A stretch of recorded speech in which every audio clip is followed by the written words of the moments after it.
Welcome to our YouTube channel legends bioscience. Online के इस क्रम में एक बार फिर से आप सभी का हार्दिक अभिनंदन करते हैं। हमारा आज का चैप्टर है रिप्रोडक्टिव हेल्थ, जनन स्वास्थ्य।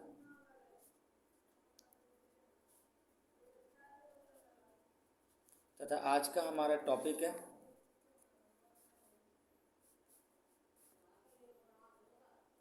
MTP, medical termination of pregnancy. Medical termination of pregnancy, जिसको हम शॉर्ट फॉर्म में MTP के नाम से जानते हैं। इसको हम चिकित्सीय गर्भ समापन भी कहते हैं। चिकित्सीय गर्भ समापन। अगर हम इसको दूसरे शब्दों में संदर्भित करना चाहें तो हम इसको लीगल एबॉर्शन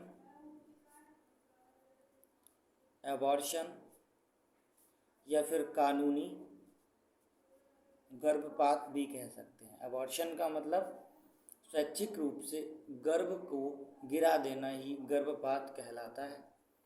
MTP क्या है, इसके लिए क्या नियम है, इस टॉपिक के अंतर्गत बस हम आज यही पढ़ने वाले हैं। तो जैसा कि हम जानते हैं, मानव के अंदर जो गैस्टेशन पीरियड होता है,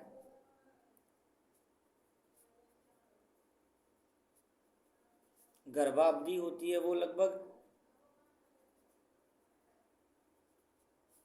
9 से लेकर 9.5 मंथ के समथिंग होती है। तो गर्भावस्था पूर्ण होने से पहले, यानी कि इस पीरियड के 9 से लेकर 9.5 मंथ पूर्ण होने से पहले जानबूझकर या फिर स्वैच्छिक रूप से, जानबूझकर या फिर स्वैच्छिक, स्वयं की इच्छा के अनुसार स्वैच्छिक रूप से किए गए गर्भ के समापन को हम लोग प्रेरित गर्भपात,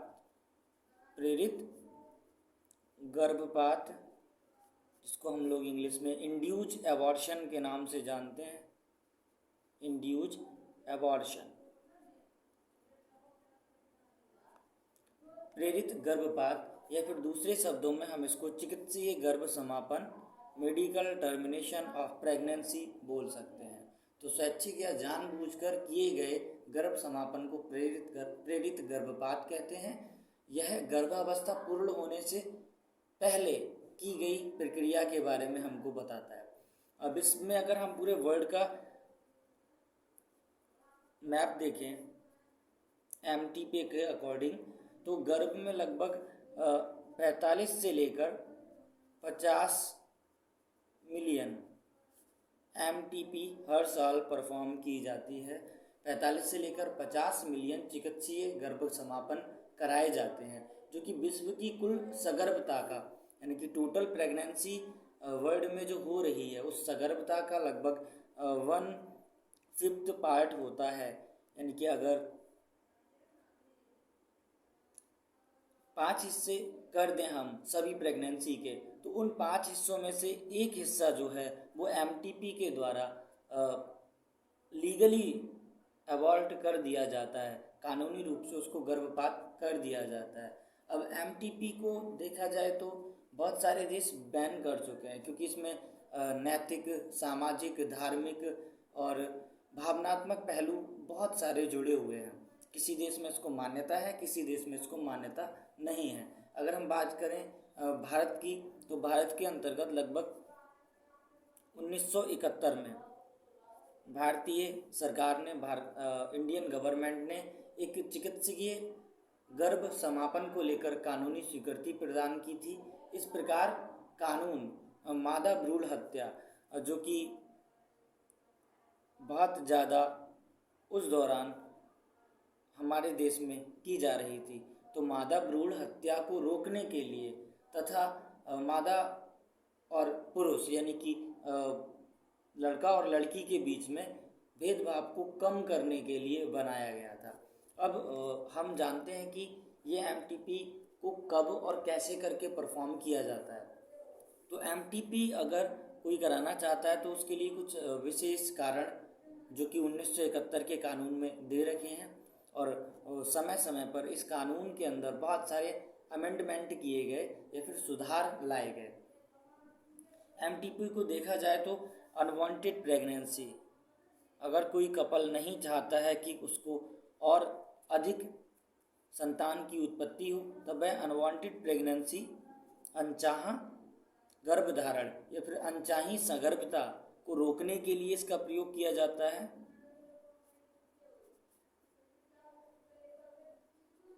अनचाही सगर्भता को रोकने के लिए इसका प्रयोग किया जाता है। इसके अलावा अगर देखा जाए तो लापरवाही से किए गए असुरक्षित यौन संबंधों से सगर्भता यदि हो जाए तब हम एमटीपी का प्रयोग करते हैं। इसके अतिरिक्त अगर गर्भ निरोधक उपाय जो कि बर्थ कंट्रोल के लिए अपनाए जाते हैं वह अगर असफल हो जाएं तो उनके द्वारा हुई सगर्भता को समाप्त करने के लिए भी हम लोग एमटीपी का प्रयोग करते हैं। और उसके साथ साथ फेलियर ऑफ कंट्रासेप्शन भी इसका एक प्रमुख कारण है। फेलियर ऑफ कंट्रासेप्शन, अगर गर्भ निरोधक उपायों को अपनाते वक्त कोई समस्या उत्पन्न हो जाए जिसके कारण प्रेगनेंसी हो जाए तब हम इस मेथड का प्रयोग कर सकते हैं। यदि सगर्भता बने रहने की स्थिति में माँ अथवा भ्रूण दोनों को कोई भी समस्या उत्पन्न हो, यदि हम जानते हैं कि यह प्रेगनेंसी चलती रही, तब माता को या फिर माता के गर्भ में पल रहे उस बच्चे को, फीटस यानी कि गर्भ को, माता को, गर्भ को, या फिर देखा जाए तो दोनों को सगर्भता यदि बनी रहती है तब ये माता को या फिर गर्भ को या फिर इन दोनों को यदि कोई समस्या भविष्य में उत्पन्न होती है तो उस स्थिति में हम एमटीपी को सामने लाते हैं।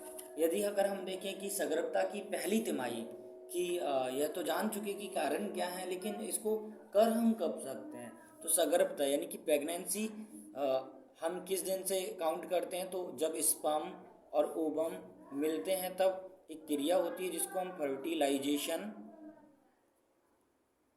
या फिर निषेचन के नाम से जानते हैं, जिससे द्विगुणित जाइगोट का निर्माण होता है। तो फर्टिलाइजेशन जब पूर्ण हो जाता है और द्विगुणित जाइगोट, द्विगुणित युग्मनज का निर्माण हो जाता है, उस दिन से हम प्रेगनेंसी को मानते हैं।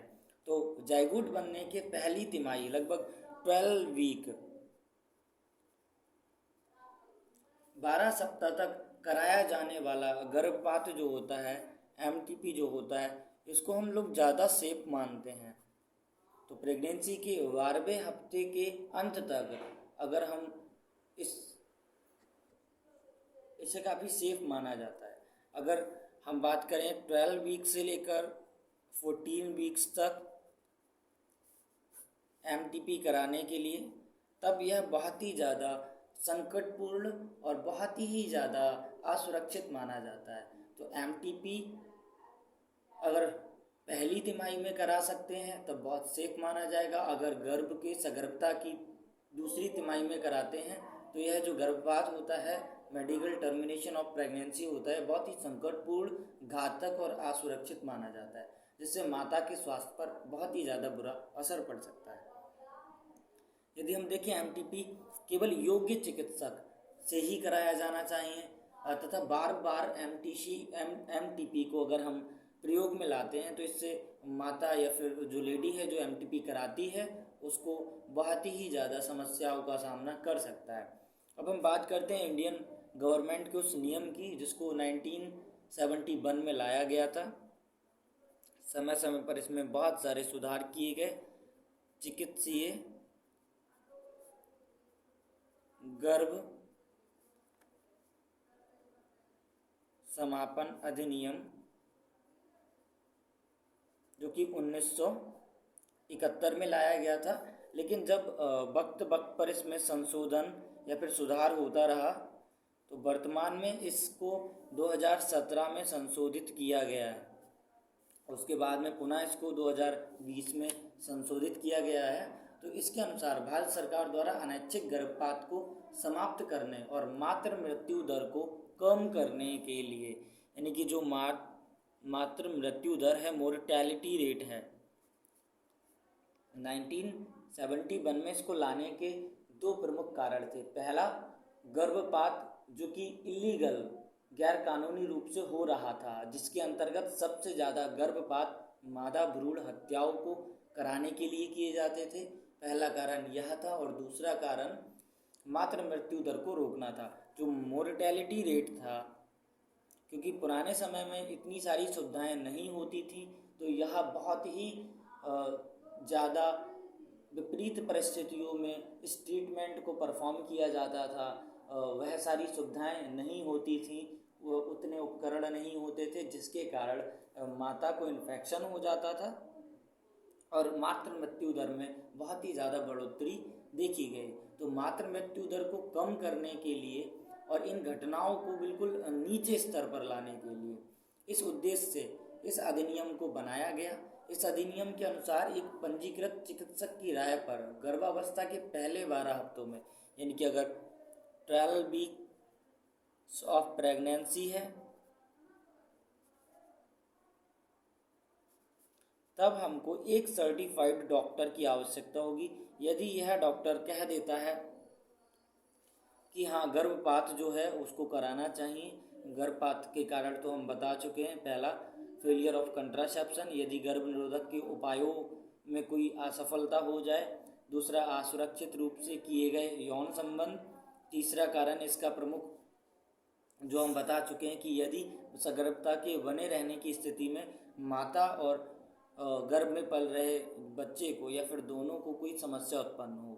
यदि हम किसी भी डायग्नोस्टिक, किसी भी जांच के माध्यम से समझ जाएं कि गर्भ में पल रहा बेबी जो है वो ज़्यादा लंबे समय तक नहीं जिंदा रहेगा, या फिर उसको फिजिकली, शारीरिक या फिर मानसिक रूप से कोई विशेष बीमारी है, तब इसको परफॉर्म किया जा सकता है। तो अगर 12 वीक का प्रेगनेंसी है तो एक सर्टिफाइड डॉक्टर इसको अनुमति देगा। अगर 12 to 14 वीक्स का 24 वीक्स का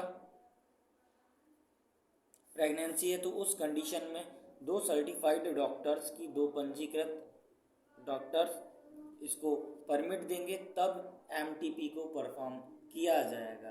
अब चर्चा हम करते हैं इस एक्ट की। तो इस एक्ट को 1971 में बनाया गया था और वक्त वक्त पर इसमें अमेंडमेंट होते रहे हैं, संशोधन होते रहे हैं। पहले इतने सारे संशोधन नहीं थे, लेकिन बाद में इसमें संशोधन समय समय पर किए जाते रहे। जैसी भी आवश्यकता पड़ती रही, भारत सरकार ने इसको लागू किया। और एमटीपी जो है वह बार बार कराने वाला प्रोसीजर नहीं है। एमटीपी कराने से ज़्यादा बेहतर यह रहता है कि हम गर्भ निरोधक उपायों को समय पर और सुरक्षापूर्वक उसको अपनाएं, जिससे कि एमटीपी का आवश्यकता ना हो। तो एमटीपी के बारे में हमने जाना। नीट के अंतर्गत एक्ट से रिलेटेड, यह जो medical termination of pregnancy act है 1971 का, या फिर 2017 का अमेंडमेंट हो, संशोधन हो, या फिर 2020 का संशोधन हो, यहाँ से प्रश्न पूछे जाते हैं। तो इसको ध्यान में रखना है आप सभी ने। और मिलते हैं एक नई वीडियो, एक नई ऊर्जा के साथ। तब तक के लिए बहुत बहुत धन्यवाद।